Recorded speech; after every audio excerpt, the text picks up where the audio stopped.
In the last class on poetry, we had spoken about the hostility that the new readership faces with postmodern poetry because it is almost seen as a condemnation of earlier values.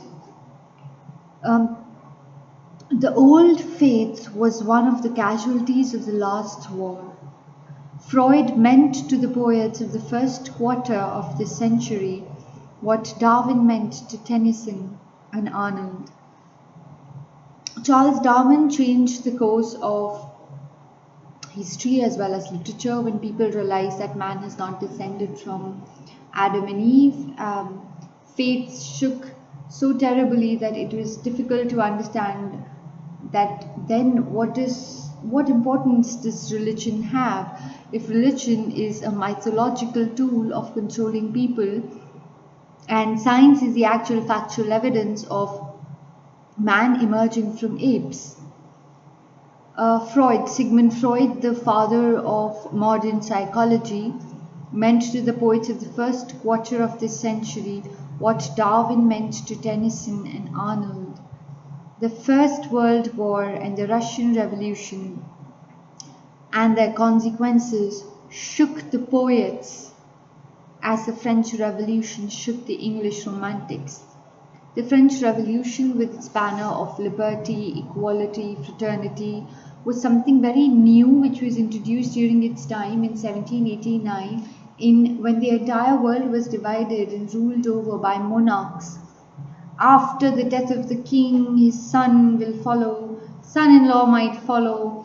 In the case of Queen Elizabeth, a daughter followed. So the law of primogeniture ensures that succession is something that is based on your birth and not your ruling ability.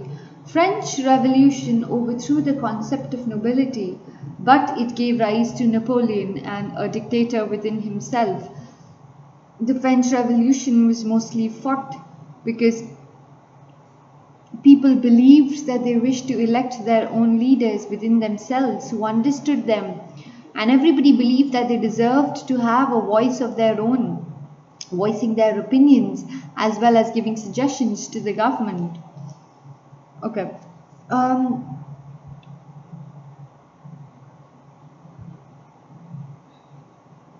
As the French Revolution shook the English Romantics, and post the French Revolution came the birth of the Romantics and you've studied one of the Romantics, William Wordsworth. He's the older generation of Romantics.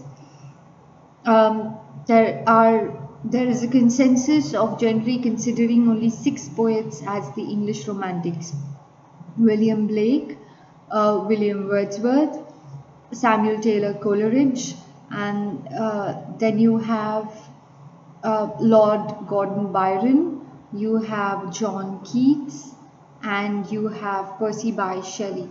These 6 were considered as the English Romantics. The boom and the depression, the economic disorganization post the First World War, the fact that machines gave man a longer arm and a swifter foot, which he uses to destroy himself, not only physically, but to destroy values of which economists take no account. All this led to despair expressed in Eliot's Wasteland, again T.S. Eliot's masterpiece, The Wasteland.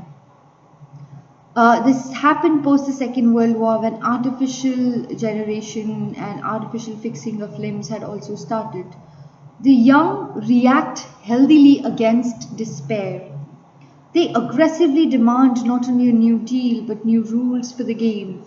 Now, when you're young and you're looking at the war and also watching the war coming to an end, you have a hope for the future. But the older generation feels completely dismembered. It feels as if all the ideals, all the cultures, all the roots, all the pillars that it had so far taken to be true, acceptable, normative, are actually all false.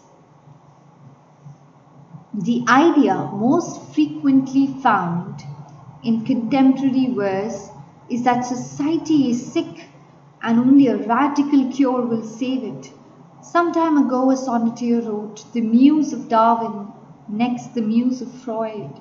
He might have said, "The muse of Freud and then the muse of Marx."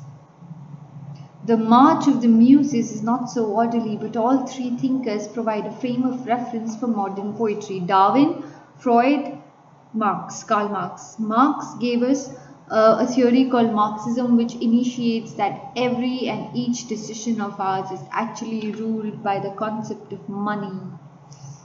The ruling class has more money, and the working class wishes to achieve a lot of money, and our entire lives are gone in this struggle. And also, the working class can be made to do anything by making them think that they can one day reach the level of those who have. The young poets, like their ancestor Hopkins, remember Gerard Manley Hopkins, the priest, is from rhythm, agree that for a new science we need new words, that only innovations in prosody and diction can make poetry a fit vehicle for innovations in attitude. They feel the need of a new language, more compact, more elusive, like Hopkins and Emily Dickinson before him. They have much to say, the modern poets. So they are so eager to get the things said, and they are ready to abandon grammatical usage, to omit small words like relative pronouns that take up unnecessary room. The old ballet singers interested in getting on with the stories did the same thing. So ballet is something that's one of the earliest forms of poetry, and this particular author of Understanding Poetry, is saying that now we have come around a full, complete circle. How? Let's just look at the progress of poetry that I've been talking about so far. What is a muse? A muse is the ancient goddess of poetry according to the Greeks, and she also sits in Olympus, and she invokes poets to write poetry. The young poets agree that for a new science we need new words. Only that innovation in prosody and diction can make poetry a fit vehicle for innovations in attitude. After the wars, the First World War, the Second World War, the world disintegrated in a sense that nothing made sense anymore. I've explained it to you countless times in the classes that earlier, and the Bible and religious texts keep explaining that you do good and your karma should be straight and God will honor you and things will be fair and so will be life. But if Kafka is any example, then the hallmark of life is its unfairness. You get conscripted as a soldier, and you get used as cannon fodder in the war. You die at the age of 14. How and in which age is this fair? With this respect, see the movie Saving Private Ryan, a family that loses 4 of its male members in the war. How is any of this fair? You can be as humanitarian as possible. So the new poetry requires new agents and new vehicle to propagate its truth. What happens therefore is an age that calls for a complete overhauling of poetry. And after the World War, that is exactly what happened. There was an enormous uproar amongst poets to change the complete diction, that poetry of the old is of a past golden age that believed in certain values. Those values, those creeds are dead now. The new poetry has to be canonical in a way that it has to speak about its pain in its own new diction. And therefore the concept of innovation, the concept of black humor, black comedy, all of these, of vagueness in concepts, of removing technicalities from poetry, of trying to say in most bare terms exactly what you felt, or trying to obfuscate it in a manner that the audience can never figure out what the poet is trying to say. All of these were measures to show the ghastliness, the fatality, the cyclicity of human life, and the use of powerful diction and a complete removal of previous age of soft sensitive poetry was what was done in the modern and postmodern poetry. People felt that the age has come where man is not directly told but is brutally led to his true conclusion and to tell him from the moment that he's born in today's civilized world that his identity crisis has begun. And so if you read Kafka, you will realize, and if you juxtapose it and if you put it in parallel, not just juxtapose it, but if you put it in parallel to what modern poetry is, you will realize that the two make a lot of sense. Modern poetry is also trying to understand where does man stand in today's social circle. And so is Kafka. And all his burlesque tropes of converting a man into an insect in his novels is actually just trying to ascertain what the hell are we doing and where the hell are we going? What is the purpose of whatever it is that we keep doing in our lives? Day in, day out. What is the purpose of this routine?